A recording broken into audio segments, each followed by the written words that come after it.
was thinking about the 10 Commandments. The 10 Commandments, it says you should not kill.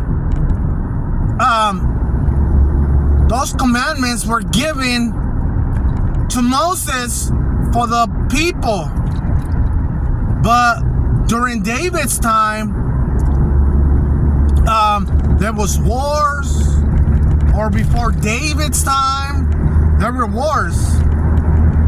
So Jehovah Witnesses, they say, we are the true religion. We don't participate in wars. And all this stuff that they say.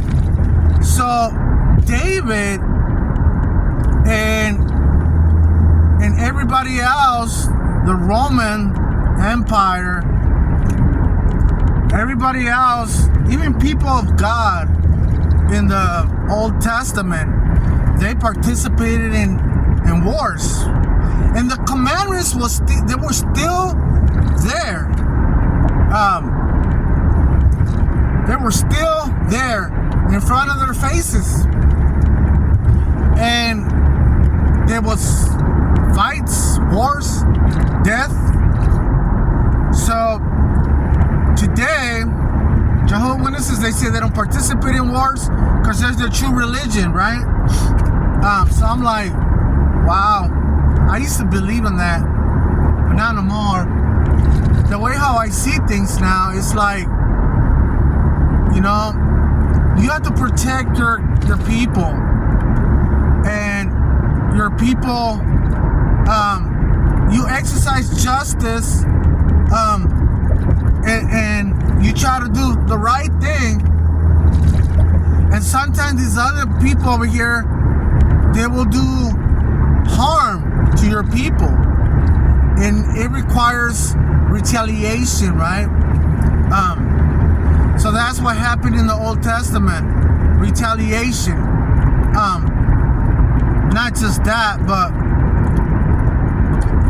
also like it has something to do with false worship and all kinds of stuff. So like people that go to war today, all that stuff is unjust, but they have to protect their people. The 10 Commandments were there in the past. They didn't obey the 10 Commandments. Their 10 Commandments are here today still, and they're still not obeying the 10 Commandments. So what's the difference?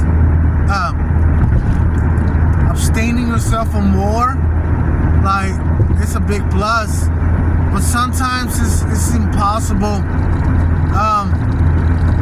You know, when they kill all your people for something unjust, and you know, and if you don't do nothing with your hands behind your back, you will consider a weak nation. Like, you know, they'll take your land. So that's why there's wars too, because of the land. So like, you know, if you go to war for something that you believe that is right, justice, and you like standing for truth and justice, and you happen to protect your country, so be it. You know, if it's true justice, if it's deep down in your heart that you must protect your country, do it. You know, do it. Protect your country. Do it. And in the midst of that, there'll be wounded soldiers. Perhaps there'll be wounded soldiers that you gonna put your hand out there to rescue them, to help them out, to help out these wounded soldiers.